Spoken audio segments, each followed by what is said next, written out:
यूं तो दुनिया भर में कई देश मौजूद हैं, लेकिन जापान जैसा देश शायद ही किसी ने देखा या सुना होगा। ये देश अपने आप में बहुत ही आधुनिक और एडवांस है, जहां जाने पर आपको एक अलग ही दुनिया में आने का एहसास होगा। जापान का क्षेत्रफल 3,77,975 स्क्वायर किलोमीटर है, लेकिन इतना छोटा देश होने के बावजूद भी जापान का पूरी दुनिया में डंका बजता है। आज हम आपको जापान की आधुनिकता से जुड़ी कुछ बहुत ही महत्वपूर्ण बातें बताने जा रहे हैं, जिन्हें जानने के बाद आपको भी यकीन हो जाएगा कि जापान 2021 में ही नहीं बल्कि 2050 में जी रहा है। तो आइए शुरू करते हैं ये मजेदार वीडियो। अंडरग्राउंड तकनीकी फार्मिंग। जापान के पास जमीनी हिस्सा बहुत ही कम है, इसलिए वहाँ एक साथ ज्यादा मात्रा में खेती करना संभव नहीं है। हालांकि जापानी लोग हर मुश्किल का हल टेक्नोलॉजी की मदद से निकाल लेते हैं, इसलिए तो यहाँ जमीन की कमी होने के बावजूद भी अंडरग्राउंड खेती के जरिए सेहतमंद और स्वादिष्ट फल और सब्जियों को उगाया जाता है। दरअसल जापान ने टेक्नोलॉजी की मदद से खाली पड़ी टनल और अंडरग्राउंड रूम में फल और सब्जी उगाने की तकनीक सीख ली है, जिसकी वजह से यहाँ जमीन के बिना भी अच्छी फसल उगाई जाती है। इस एडवांस तकनीक की शुरुआत साल 2015 में की गई थी, जब जापान के मेट्रो प्रशासन ने अपने सबवे और टनल में हरी भरी सब्जियों की फसल तैयार की थी। इस प्रयोग के सफल हो जाने के बाद जापान में अंडरग्राउंड फार्मिंग जोर शोर से बढ़ने लगी, जिसकी वजह से आज इस देश में फल और सब्जियों को टेक्नोलॉजी की मदद से उगाया जाता है। आपको जानकर हैरानी होगी कि इस अंडरग्राउंड खेती के लिए मिट्टी और धूप की जरूरत नहीं पड़ती है, जबकि पानी का इस्तेमाल भी बहुत कम किया जाता है।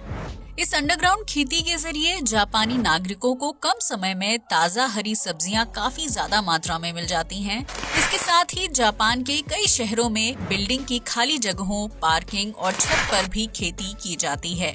ये फसल बहुत जल्दी तैयार हो जाती है और सेहत के लिए भी फायदेमंद होती है। इस अंडरग्राउंड खेती के चलते जापान में अलग अलग प्रकार की सब्जियां और फल मिलते हैं, जिनका आकार और रंग भी काफी अलग होता है।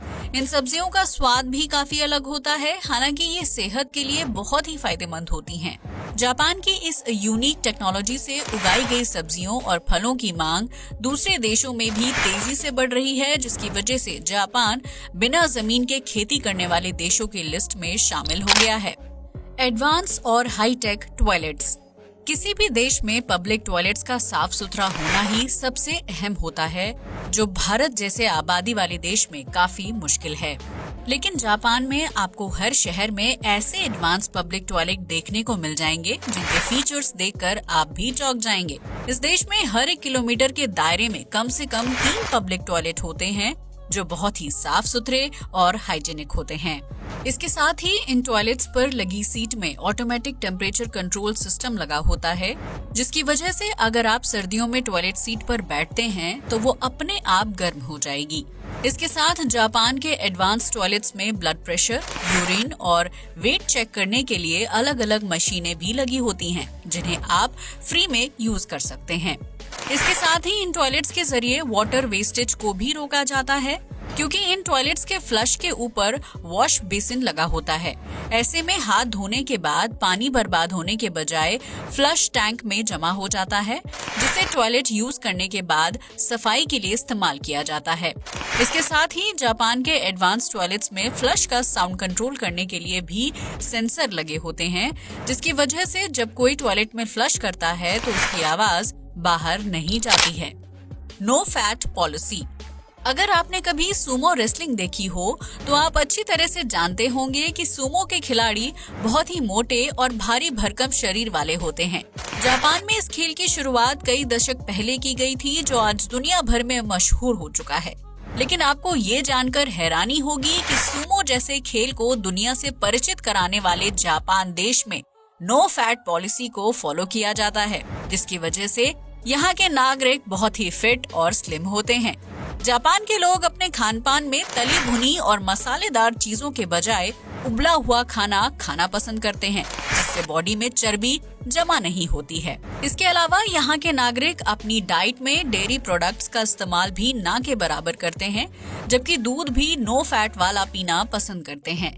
इसके साथ ही जापान के लोग खाना खाने के लिए छोटी साइज की प्लेटों का इस्तेमाल करते हैं ताकि वो कम भोजन खाएं और उन्हें मोटापे का शिकार ना होना पड़े। जापान में मीट, चिकन और बीफ के बजाय सी फूड खाना पसंद करते हैं क्योंकि उसमें फैट कम होता है, जबकि प्रोटीन और ओमेगा 3 की मात्रा ज्यादा होती है। इसके साथ ही जापान सरकार ने अपने नागरिकों को फैट टू फिट रखने के लिए साल 2008 में मेटाबो लॉ लाया गया था, जिसके तहत 40 साल से ज्यादा उम्र के पुरुषों की कमर 85 सेंटीमीटर यानी 33.5 इंच और महिलाओं की कमर 90 सेंटीमीटर यानी 35.4 इंच निर्धारित की गई थी। अगर जापान में कोई भी 40 साल से ज्यादा उम्र वाला व्यक्ति इस कानून को तोड़ता है और उसकी कमर का साइज बढ़ जाता है तो उसे भारी जुर्माना चुकाना पड़ता है। यही वजह है कि जापान के लोग जुर्माना चुकाने से बचने के लिए अपनी डाइट में कम से कम खाना लेते हैं और ज्यादा से ज्यादा कसरत करते हैं। इसके साथ ही वो खाना खाने के बाद 20 मिनट का ब्रेक भी लेते हैं। दरअसल खाना खाते वक्त हमारे दिमाग को ये पता नहीं चल पाता है कि पेट भर गया है, इसलिए वो बॉडी को पेट भरने का सिग्नल 20 मिनट बाद देता है।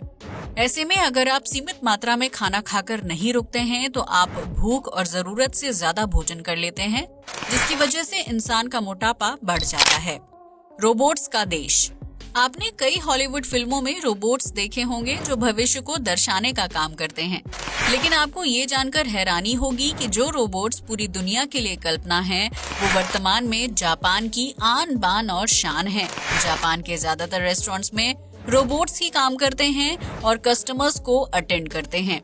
इस देश में रिसेप्शन से लेकर वेटर तक इंसानों का हर काम रोबोट ही करते हैं, जिसकी वजह से आपको वहाँ एक या दो नहीं बल्कि कई सारे रोबोट्स देखने को मिल जाएंगे। इसके अलावा फैक्ट्रियों, स्पेस स्टेशन और मेडिकल सेक्टर में भी रोबोट ही काम करते हैं, जिससे इंसान को दूसरे बिजनेस संभालने में सहूलियत मिल जाती है। आपको ये जानकर हैरानी होगी कि कोरोना महामारी के दौरान अस्पतालों में रोबोट्स ने इंसानों का इलाज किया था और उनकी देखभाल की थी। इसके साथ ही वो मरीजों को रूटीन चेकअप समेत सारी जरूरतों का ख्याल रखते थे। जापान दुनिया का इकलौता ऐसा देश है जो अपने बनाए रोबोट्स को स्पेस में भी भेज चुका है। साल 2013 में जापान ने अपना पहला रोबोट अंतरिक्ष यात्री के रूप में स्पेस में भेजा था, जिसका नाम किरोबो था। इसके अलावा जापान में सालाना आने वाले 500 से भी ज्यादा भूकंप के दौरान राहत और बचाव का काम रोबोट्स द्वारा ही पूरा किया जाता है, जो मलबे में दबे लोगों को ढूंढने और उन्हें सुरक्षित बाहर निकालने का काम करते हैं। जापान में रोबोट्स टेक्नोलॉजी इतनी आगे पहुंच चुकी है कि वर्तमान में उसकी बराबरी कर पाना किसी भी देश के लिए बहुत ही मुश्किल काम है। जापान में रोबोट्स की मदद से बहुत से मुश्किल काम पूरे होते हैं, इसलिए वहाँ के वैज्ञानिक हमेशा एडवांस रोबोट्स बनाने का काम करते हैं। ये रोबोट्स इंसान से बातचीत भी करते हैं और उनकी बात भी समझते हैं, जो रेस्टोरेंट्स और वर्क सेक्टर्स में सबसे जरूरी चीज होती है। बुलेट ट्रेन का आविष्कार। अगर आप जापान में घूमने के लिए जाते हैं तो आपको कोई भी प्राइवेट टैक्सी या बस नहीं लेनी पड़ेगी, क्योंकि इस देश में दुनिया का सबसे बेहतरीन और एडवांस ट्रांसपोर्ट सिस्टम है, जिसकी वजह से नागरिकों को ना तो घंटों बस का इंतजार करना पड़ता है और ना ही कोई व्यक्ति ऑफिस के लिए लेट होता है। दरअसल जापान में बुलेट ट्रेन मौजूद है जो हवा से भी तेज स्पीड में चलती है और कई किलोमीटर की दूरी चंद मिनटों में तय कर लेती है। बुलेट ट्रेन 240 से 320 किलोमीटर प्रति घंटा की रफ्तार से चलती है, जिसे जापानी भाषा में शिनकानसेन कहा जाता है। ये बुलेट ट्रेन जापान की राजधानी टोक्यो को अलग अलग शहरों से जोड़ने का काम करती है, ताकि नागरिक कम से कम समय में एक शहर से दूसरे शहर की दूरी तय कर सके। जापान की ये बुलेट ट्रेन बहुत ही आरामदायक होती है। इसके साथ ही ये ट्रेन हाई स्पीड में दौड़ने के बावजूद भी बिल्कुल भी आवाज नहीं निकालती है। ऐसे में आप समझ सकते हैं कि बुलेट ट्रेन स्पीड में चलने के बावजूद भी पर्यावरण में ध्वनि प्रदूषण नहीं करती है। बुलेट ट्रेन कभी भी लेट नहीं होती है और ना ही अपने यात्रियों को लेट होने देती है। यही वजह है कि जापानी लोग समय के बहुत ज्यादा पाबंद होते हैं। आपको ये जानकर हैरानी होगी कि एक बार किसी तकनीकी खराबी की वजह से बुलेट ट्रेन सिर्फ 20 सेकंड लेट हो गई थी। इसके बावजूद भी ट्रेन प्रशासन ने अपने यात्रियों से माफी मांगी और उनका पूरा का पूरा टिकट वापस कर दिया गया था। लंबी उम्र और खुशहाल जीवन का सीक्रेट। पूरी दुनिया में देखा जाए तो जापान में सबसे ज्यादा बुजुर्ग पाए जाते हैं जो लंबी उम्र जीने के बाद मृत्यु को प्राप्त होते हैं। इस देश में ज्यादातर नागरिक 80 साल से ज्यादा की उम्र जीते हैं, जबकि कुछ ऐसे भी बुजुर्ग हैं जिनकी उम्र 90 से 105 के बीच है। ऐसे में सवाल खड़ा होता है कि आखिर जापान के नागरिक इतनी लंबी उम्र कैसे जीते हैं? तो उसका सीधा जवाब है उनका जिंदगी जीने का सही तरीका। जापान के नागरिक अपने खान पान का खास ख्याल रखते हैं और जरूरत से ज्यादा मोटे नहीं होते हैं। इसके साथ ही वो रोजाना कसरत, वॉक और जिम जैसी जगहों पर जाते हैं, जिसकी वजह से उनका शरीर फिट रहता है। इस देश में भले ही टेक्नोलॉजी बहुत ही एडवांस हो, लेकिन इसके बावजूद भी जापान के लोग कम से कम चीजों में अपनी जरूरतों को पूरा करने की कोशिश करते हैं। वो तनाव मुक्त रहने के लिए पारंपरिक म्यूजिक सुनते हैं और ध्यान लगाते हैं।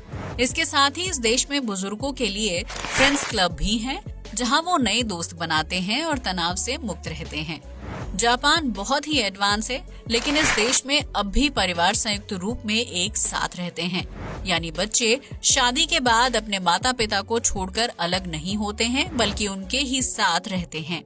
यही वजह है कि जापान के बुजुर्गों को अकेलेपन या तनाव का एहसास नहीं होता है, क्योंकि वो हर वक्त अपने दोस्तों और परिवार के साथ रहते हैं। ऐसे में एक खुशहाल जिंदगी जीने की वजह से जापान के बुजुर्गों की लाइफ सामान्य बुजुर्गों के मुकाबले ज्यादा होती है, जिससे बाकी देश के नागरिकों को सीख लेनी चाहिए। Automatic underground parking. हर देश में कार को खड़ा करने के लिए पार्किंग की सुविधा होती है, लेकिन जापान में पार्किंग भी एडवांस लेवल की होती है, ताकि आम नागरिकों को सड़कों पर असुविधा का सामना न करना पड़े। जापान में साइकिलों के लिए ऑटोमेटिक अंडरग्राउंड पार्किंग सिस्टम का इस्तेमाल किया जाता है, जबकि गाड़ियों के लिए लोगों को पार्किंग सर्टिफिकेट लेना पड़ता है। जापान में कार सिर्फ वही व्यक्ति खरीद सकता है जिसके पास उसे पार्क करने के लिए पर्याप्त जगह हो। ऐसे में सरकार कार खरीदने वाले नागरिक को पार्किंग सर्टिफिकेट देती है, ताकि उनके पास कार को खड़ा करने के लिए जगह मौजूद हो और सड़कों पर ट्रैफिक की समस्या पैदा ना हो। इसके अलावा जापान के लोग साइकिल का इस्तेमाल बड़े पैमाने पर करते हैं, जिसकी वजह से यहाँ इंसानों की कुल आबादी के मुकाबले साइकिल की आबादी ज्यादा है। जापान में लगभग 80 मिलियन से ज्यादा साइकिल हैं, जिन्हें खड़ा करने के लिए अंडरग्राउंड पार्किंग बनाई गई है। इस पार्किंग के लिए जगह जगह पर छोटे छोटे बॉक्स का निर्माण किया गया है, जिसका इस्तेमाल करने के लिए जापानी नागरिक एक कार्ड का यूज करते हैं, जिसमें अंडरग्राउंड पार्किंग का QR कोड होता है। उस कार्ड से कोड को स्कैन करने के बाद बॉक्स का एंट्री गेट खुल जाता है और साइकिल अपने आप ऑटोमेटिक तरीके से उसके अंदर चली जाती है, जिसके बाद साइकिल एक लिफ्ट के जरिए जमीन के अंदर बनी पार्किंग में पहुंच जाती है।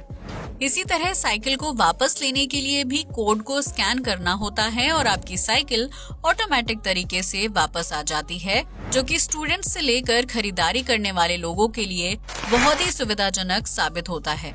जापान में नागरिकों का कार खरीदना और उसे पार्क करना बहुत ही मुश्किल काम है, इसलिए वहाँ की लगभग 17% आबादी स्कूल जाने से लेकर घर का रोजमर्रा का सामान लाने के लिए साइकिल का इस्तेमाल करती है। इससे वो लोग सेहतमंद भी रहते हैं और जापान की एयर क्वालिटी में भी सुधार होता है, जबकि हवा और साउंड पॉल्यूशन भी बहुत कम फैलता है। कैप्सूल होटल का इजाद। जापान जाने वाले हर व्यक्ति को एक न एक बार इस कैप्सूल होटल में जरूर रुकना चाहिए, जो बहुत ही सस्ते और एडवांस तकनीक से लैस होते हैं। जापान में बनाए गए इन कैप्सूल होटल से पता चलता है कि ये देश कितना आधुनिक है, जहां हर तरह के नागरिक को ठहरने और सोने के लिए एक छत मिल जाती है। जापान के इन कैप्सूल होटल्स का इस्तेमाल गरीब और कम पैसे कमाने वाले लोग करते हैं, जिनके पास घर खरीदने के पैसे नहीं होते हैं। ऐसे में वो लोग दिन भर काम करने के बाद रात को इन कैप्सूल होटल में सोने के लिए आ जाते हैं, जिसका किराया बहुत ही कम होता है। इसके अलावा अगर किसी पर्यटक या नागरिक की ट्रेन छूट जाती है या फिर उसके पास महंगे होटल में ठहरने के पैसे नहीं हैं, तो वो बहुत ही आसानी से जापान के इन कैप्सूल होटल का इस्तेमाल कर सकते हैं। इस होटल रूम का साइज भले ही कैप्सूल की तरह होता है, लेकिन इसमें ग्राहक की सुविधा के लिए टीवी, म्यूजिक, एसी, आरामदायक गद्दा और वॉशरूम मौजूद होता है। जापान के इन कैप्सूल होटल्स ने दुनिया को ये संदेश देने का काम किया है कि एडवांस होने के साथ साथ लोगों के प्रति ईमानदार और संवेदनशील होना कितना जरूरी है। Futuristic symmetries. जापान में जमीन की कमी है, जिसकी वजह से वहाँ कब्रिस्तान की संख्या बहुत ही कम है। ऐसे में पहले से बने कब्रिस्तान भर चुके हैं और वर्तमान में मृतकों के शव को दफनाने के लिए पर्याप्त जमीन नहीं है, जिसकी वजह से इस देश में एडवांस टेक्नोलॉजी वाले कब्रिस्तान का निर्माण किया जाने लगा है। ये कब्रिस्तान जापान की पारंपरिक और आधुनिक सभ्यता का मिला जुला प्रतीक है। इन्हीं एडवांस कब्रिस्तानों में से एक है रूरीडेन, जो जापान के मशहूर काओकोकुजी बुद्धिस्ट टेम्पल के पास बनाया गया है। इस कब्रिस्तान में मृतक की बॉडी को एडवांस तरीके से जमीन के अंदर बने चैम्बर में दफना दिया जाता है, जिससे स्पेस की कमी नहीं होती है और एक साथ कई लोगों के शव दफनाए जा सकते हैं। इसके साथ ही इस कब्रिस्तान के ऊपरी हिस्से में एक बड़ा सा हॉल बनाया गया है, जिसमें छोटी छोटी बॉक्स के आकार की खिड़कियां मौजूद हैं। हर बॉक्स में भगवान बुद्ध की एक छोटी सी मूर्ति रखी हुई है, जिनकी संख्या लगभग 2000 है। ये मूर्तियां इस बात को दर्शाती हैं कि कब्रिस्तान के अंदर इतनी संख्या में मृतकों के शव दफन किए गए हैं, जिसके बाद उनकी याद में हर एक बॉक्स में एक मूर्ति रख दी जाती है। इतना ही नहीं, इस एडवांस कब्रिस्तान के हॉल में जब कोई नागरिक अपने मृतक रिश्तेदार से मिलने आता है तो किसी एक स्टैच्यू की लाइट अपने आप जलने लगती है। इस तरह एडवांस तरीके से शव को दफन किए जाने के बावजूद भी जापानी नागरिक मूर्तियों के जरिए अपने प्रियजनों के संपर्क में रहते हैं, उनसे प्रार्थना करते हैं और उनसे मिलने आते हैं। माना जाता है कि हर स्टैच्यू के बॉक्स को कब्र में दफन किए गए शव से जोड़ा जाता है, इसलिए जब उस कब्र से मिलने के लिए कोई व्यक्ति आता है तो स्टैच्यू की लाइट जलने लगती है। आपको बता दें कि इस एडवांस कब्रिस्तान में हर स्टैच्यू को ब्लू रंग की खूबसूरत लाइट से कवर किया गया है, ताकि उन्हें देखने वाले इंसान को शांति और स्थिरता का एहसास हो। इस तरह के कब्रिस्तान जापान के अलावा पूरी दुनिया में कहीं और देखने को नहीं मिलते हैं। इसलिए ये कहा जा सकता है कि जापान साल 2050 में जी रहा है। तो ये थे जापान से जुड़ी कुछ ऐसी बातें जो उसे पूरी दुनिया से अलग और एडवांस बनाती हैं। जापान की प्रगति के पीछे वहाँ के वैज्ञानिकों और नागरिकों की अहम भूमिका है, जो न सिर्फ बदलावों को अपनाते हैं बल्कि अपनी पुरानी परंपराओं को भी जीवित रखना जानते हैं। जापान से जुड़ा ये वीडियो आपको कैसा लगा, हमें कमेंट करके जरूर बताएं। आज के लिए बस इतना ही। वीडियो अच्छा लगा हो तो इसे लाइक और शेयर करें, साथ ही हमारे चैनल को भी सब्सक्राइब करें। जय हिंद दोस्तों।